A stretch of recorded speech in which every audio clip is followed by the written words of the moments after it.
Hello everyone, good morning.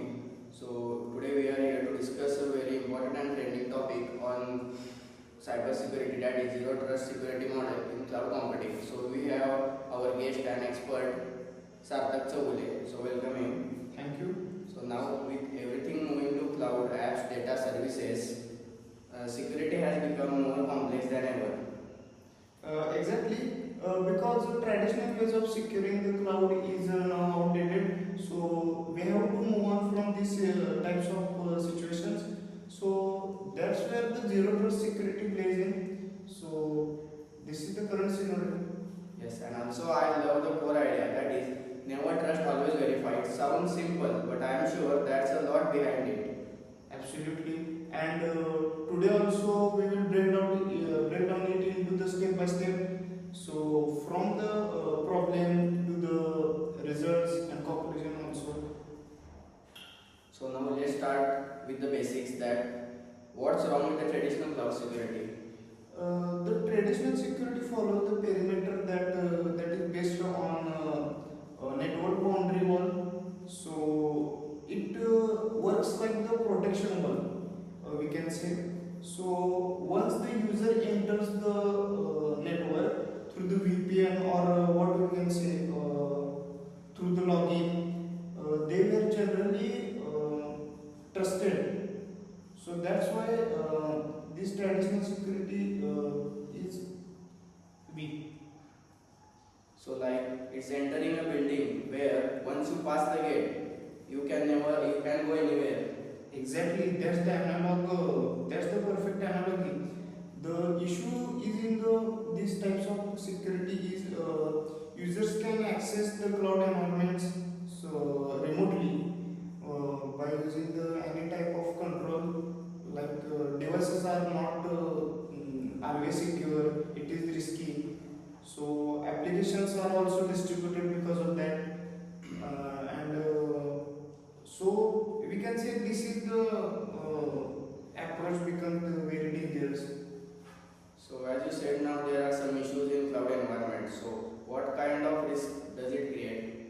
Risk we can say the major risk present in the environments are unauthorized access of unauthorized users. Data breaches are there. Many data breaches happens. So insider threats also there because of lack of continuous verification. So these kinds of major risk are comes under this. As now we have seen some of the risks that it creates. Now we will just talk about how serious this issue is. Can you define anything? Yes, the statistics are the alarming. So by analyzing the older data, so average cloud data breaches are cost around the 4.4 million in last year. So the 82% of data breaches are happen year by year. So there is a lot of data breaching here.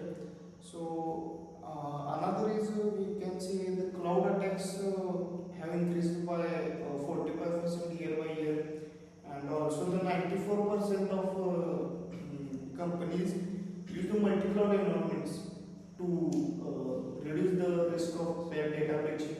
So that's why the multiple organization companies are using the multi cloud environments. Now, as you said that cloud attacks have increased by 45% over a year, and also 94% of the companies use multi-cloud environments. That means the attack surface is used. Can you define it? Yes, as we discussed before, the traditional way fails due to the some reasons. So in this situation, these are the same situations. So in which the flat network structure, we can say the implicit trust, then over professional users, then no real-time monitoring that causes the failure to the security. Now we have seen many of the problems and crisis risk about the traditional security. Now let's compare what changes in zero trust. Okay, let's compare the traditional and zero trust. See, traditional is a old method and zero trust is a current scenario situations model. So, zero trust security model is way far better than traditional model because in traditional way the access is abroad and security is reactive as well as trust is given after the login. But in the zero trust, in which every login is verified as well as access is limited in the zero trust security model. No, what we can say, the stuff like that. No. So security is also proactive in the zero trust security, which we miss out in the traditional security model. So these are some key differences of both models. So can you define some technical improvements for the cloud security? Yeah, the definitely improvements are there. So the continuous authentication should be done there. So if authentication is getting the better, then results are also getting better. So identity based access should be there as well as we can add the micro-segmentation and context aware policies. So by combining all these improvements, we can make the model based. Okay, so even if I log in, I need still verification again. Yes. It is based on location, your device, and risk level. What kind of level of risk you are requiring or perceiving. That is based on that scenario. So as we have seen now the comparison between the traditional and zero trust and also the risks. So now we can discuss some root causes. Why does the failure happens in the cloud system? See, there are four main reasons because of the risk happens. So one is a hybrid complexity. Multiple cloud platforms create the security gaps. So if the multiple platforms are using that software, so it creates the complexity between them. So second is the insider threats. If the accessible user is misusing the information or model, that is called insider threat, which can cause also the risk to them. So third is identity sprawl. Too many unmanaged identities. So fourth one is the lateral management, in which the attackers can move freely. Once attacker gets inside the model, it can freely spread everywhere and can do anything about the model. As you mentioned about the lateral movement, which sounds like dangerous, can you speak in detail about it? It is, as we discussed it before, once the outsider gets into the insider, so outsider can access everything about whole model. The outsider doesn't have any authentication or restriction about the data or all other thing. It does not exist for the outsider. So as now we can see every system has some core principles and rules. So can you define some core principles for zero trust security? So there are not four, three principles are there. So first one is assume breach. Assume breach is the first principle of zero trust. So it always assumes attackers are already inside. So it takes the precaution before attackers attacks. It assumes that the attackers inside the already model. So second is the least privilege access. So it gives the minimum required access. It does not give anyone on that or this or that. It gives only the required access only, minimum access. So third is verify explicitly. In this it checks the everything every time. We can see it as a monitor which analyzes all the things and tells what is happening or what is going to happen. So now as you mentioned the three core principles, so can we say that security becomes continuous, not one time? Exactly, it's dynamic and adaptive, you can do anything. So as till now we discussed about the basics of zero trust, core principles and risk. So next question is, how do you implement zero trust practically? See, implementation is not, we can say that easy or difficult, but step by step approach is firstly we have to make the asset inventory. For that, identify all the resources and data we have. Then second step is identify and access the management, in which the multi-factor authentication is there, which is MFA, and also the RBAC is also there, which means the role-based access control. These two are the main important factors of it. So SIML also there. Then third part is the microsegmentation. It is the third step of process. In the microsegmentation, we divide the network into secure zones. So and last is I think continuous monitoring, in which we monitor all the environment and real-time SIM tracking. All that happens in this step. So these are the steps for the implementation. So as you said, one step of continuous monitoring. So can you briefly detail about the SIEM? See, SIM is a security implementation and event management. This is the full form of that word. So, as we discussed before, it monitors the environment or situation. So as now we discussed the multiple processes and steps for the implementation. So can you define some tools that are used for implementation? Yes, there are multiple tools which we can divide by the security cloud monitoring. We divide these types into example. So for cloud, we given the example of AWS, then Azure. For the security, we use the Crisis Zero Trust and Zscaler, and for the monitoring, we are using the Splunk and the Sentinel, and for identity, we can use the Okta, Azure AD. These are the some examples of different types of parts. So as now you have said that there are many tools regarding security, monitoring, cloud and identity. So can you say that it's just a complete ecosystem? Yes, Zero Trust is not a single tool. It's an architecture, a huge architecture which runs the security process.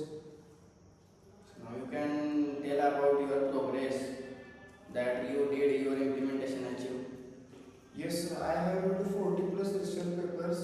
Also built AWS plus Azure Labs, and implemented the MFA, created the microsegmentation. These kinds of things I have achieved.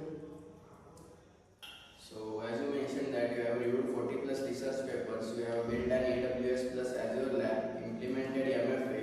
So there will be some challenges you have faced. Can you define it? Yes, I have faced some problems.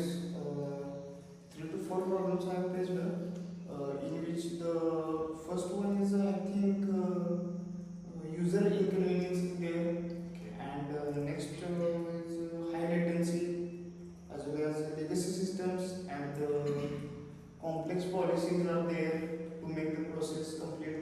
So these are some problems I have faced. So how did you handle or solve that problem?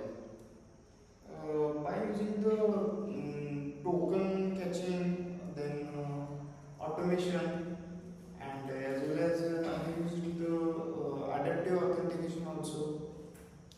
So now what results you have achieved? Results, the attacks surface reduced to 34. The attacks accuracy is reduced to 34, and the detection time is improved to 18 hours to the 24 hours. So 18 plus 4, total 24 hours, 22 hours increased. So unauthorized access reduced. Means only authorized access users have the access. They only can access the system, and minimal latency is also added in this situation. Okay, that's good. So we know that in our system, for every services, tools and much other, there are some cyber attacks and hacking and all. So how did you done the threat simulation for the same? See, zero trust reduces the attack rates by 74% across the phishing and data theft, as well as privilege acceleration. Across these three formats, it reduces the success rate of attacks by 74%. Okay, so seeing all these challenges and also the risk, does it slow down your system or any performance impact? Slightly, 38 millisecond I think latency is changed, and the 6.2% CPU is overheated, and at last, but the security gain is much better. So we can say these things are improved.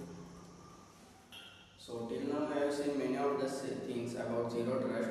So before we wrap up, I have one practical question, that how is zero trust actually used in real world companies? Can you suggest some examples? Yeah, I will give you the scenario where the company employee is trying to access the security, what you can say, the remotely is trying to access the company data from their laptop. Once the user gets login, user can get everything about the company data.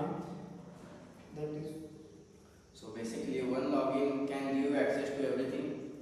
yeah, but that is risky. This happens in traditional way only, but in the zero trust model, the two-way authentication is there. So user have to check the authenticate himself by the computer, and system also checks the compatibility of the laptop, as well as the location of